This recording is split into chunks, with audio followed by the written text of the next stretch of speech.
Mali's military junta leader Assimi Goita, seen as a foe by the West but a hero to his supporters.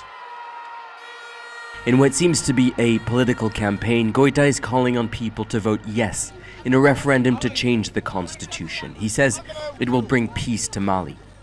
The new text would give greater power to the president and more autonomy to the regions. It will also allow Goita to run for the presidency in next year's elections. I say yes to Assimi Goita, our next president. I love our country and I love the armed forces. I think they're doing a good job.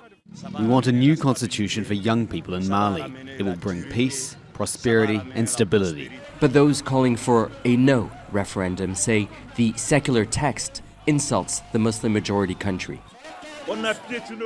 It feels like they've trodden on the Quran and disrespected our Prophet. We'll not keep quiet on this issue. Opposition politician Issa Kaujim says the military junta is not credible to run this referendum. The danger is that it sets a precedent allowing any soldiers to take up arms and orchestrate a coup, then change the constitution and run for office. It's like we have returned to the 1970s. The current constitution, inherited from France, the former colonial power, is perceived as out of step with Malian society.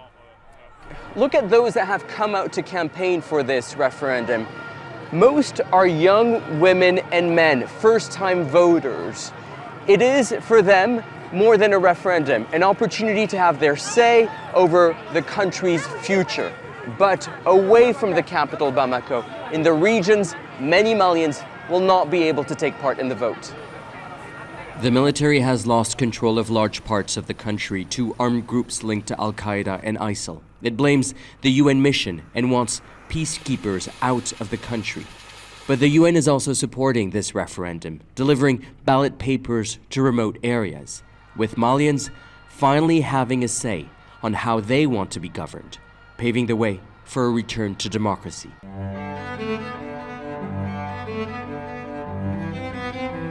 The juntas in Mali have organized a referendum to have the constitution changed.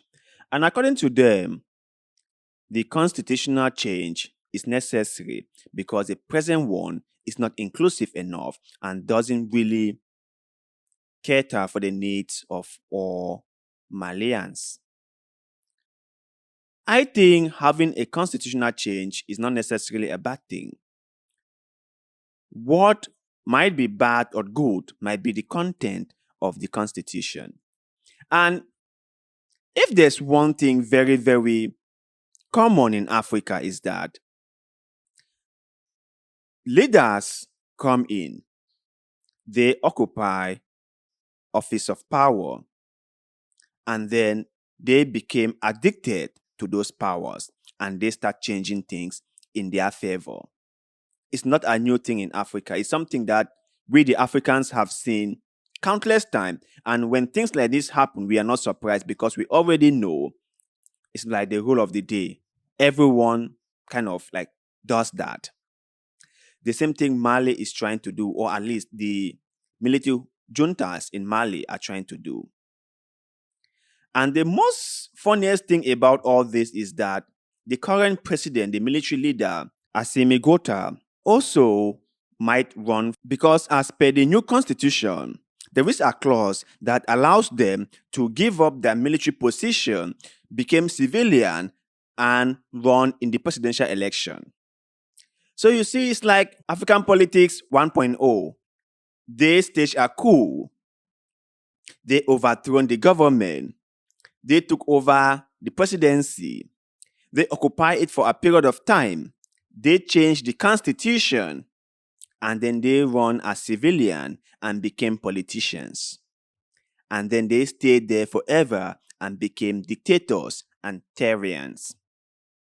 It's just so like that in Africa.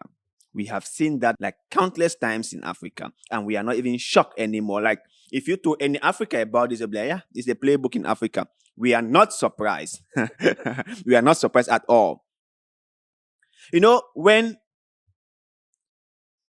this guy came in, when this coup was staged in Mali, and when these military leaders kicked out the French, I personally thought that change has finally come to Mali.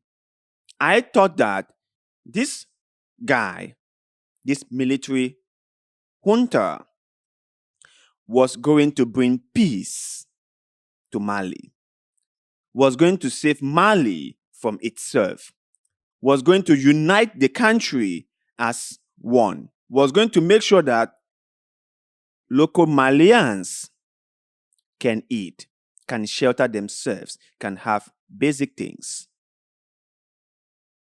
That they will not be focused so much on staying in power, but rather on building the country. At least that's what they told us, and I bought it. I thought it was going to be like that. Forgetting to know that Africans are very funny people.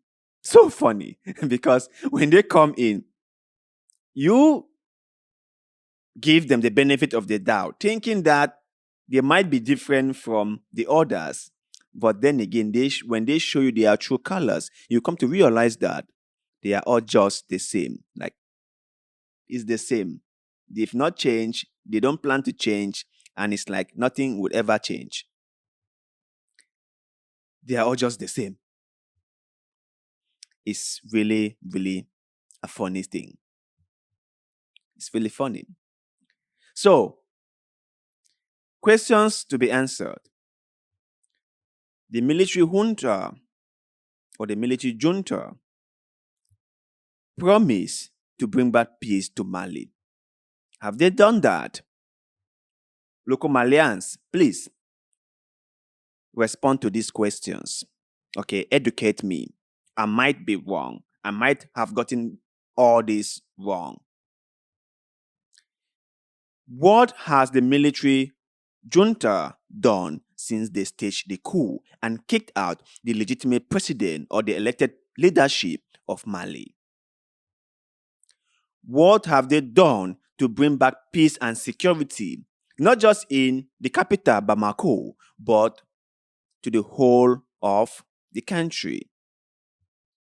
What have they done?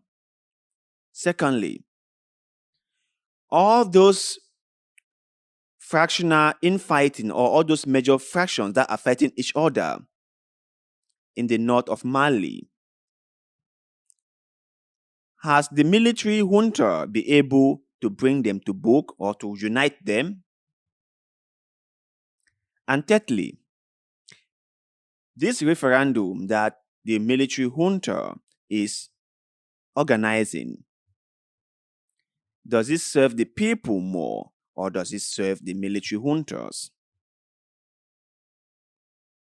Let us know in the comment section below, because like always, we love hearing what you have to say. And also, please do not forget to like this video, share this video, follow our Facebook page, and most importantly, subscribe to this channel, because little bit of goodwill, like the one you're doing just now, help us a lot, and we shall forever be grateful to you. So thank you very much for doing just that. And like always, see you in the next one.